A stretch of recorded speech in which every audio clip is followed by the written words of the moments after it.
세상에서 가장 쉬운 경제 해설, 보이는 경제 탑3의 유여울입니다.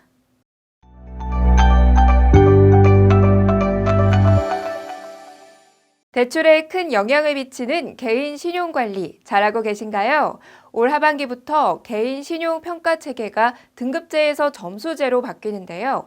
이에 따라 금융권에서도 신용등급을 간편하고 안전하게 관리할 수 있는 다양한 상품들을 출시하고 관련 서비스도 늘려가고 있는 추세입니다.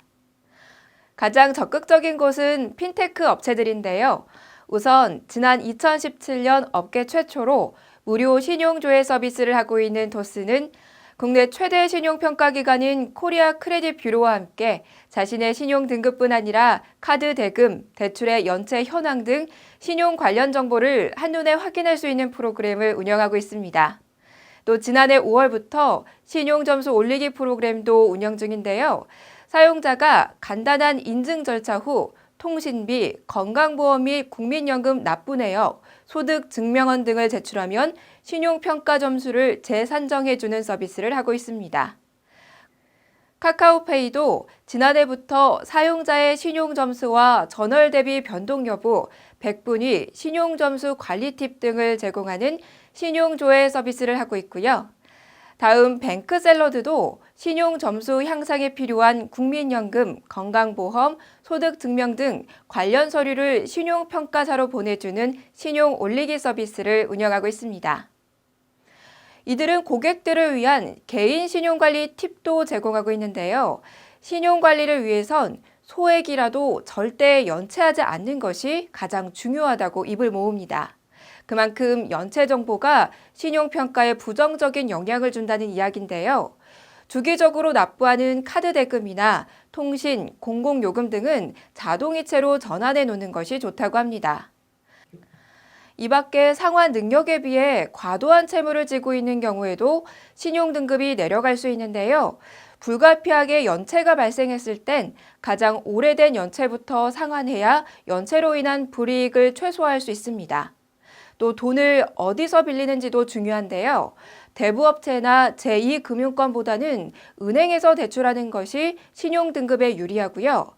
현금 서비스나 카드론도 신용점수에 좋지 않은 영향을 미칠 수 있다고 합니다.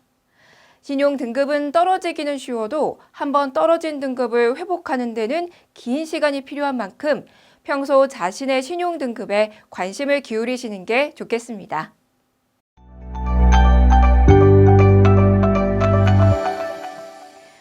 직장인들의 13월의 보너스, 연말정산 시즌이 돌아왔는데요.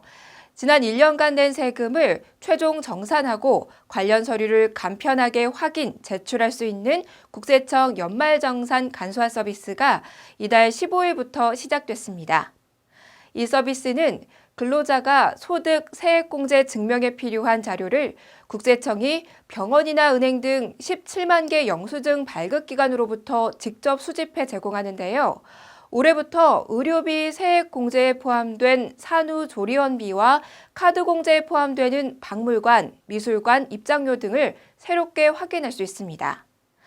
이뿐만 아니라 근로자들은 지난 1년간 쓴 신용카드 사용액, 현금 영수증, 의료비 등 소득공제를 위한 다양한 지출 자료도 확인할 수 있고요. 국민연금 등 공적 보험료와 일반 보장성 보험료, 교육비, 주택자금, 연금계좌 내역 등도 간편하게 조회해 볼 수 있습니다. 또 공제 신고서 작성은 물론 공제 자료 간편 제출, 예산 세액 및 환급 금액 확인도 가능합니다. 한편 국세청이 최근 내놓은 자료에 따르면 지난해 근로소득자의 67.3%, 그러니까 3명 중 2명 정도가 세금을 돌려받았는데요. 돌려받은 금액의 평균은 58만 원이었습니다. 나머지 18.9%는 오히려 세금을 더 냈는데요. 추가 납부한 금액은 평균 84만 원이었던 것으로 조사됐습니다. 이번 연말정산에서 세금을 조금이라도 더 돌려받을 수 있도록 직장인분들은 관련 내역과 자료를 꼼꼼히 챙기시는 게 좋겠네요.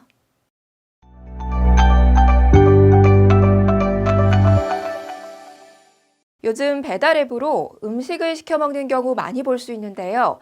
이때 어떤 음식을 가장 많이 주문했을까요?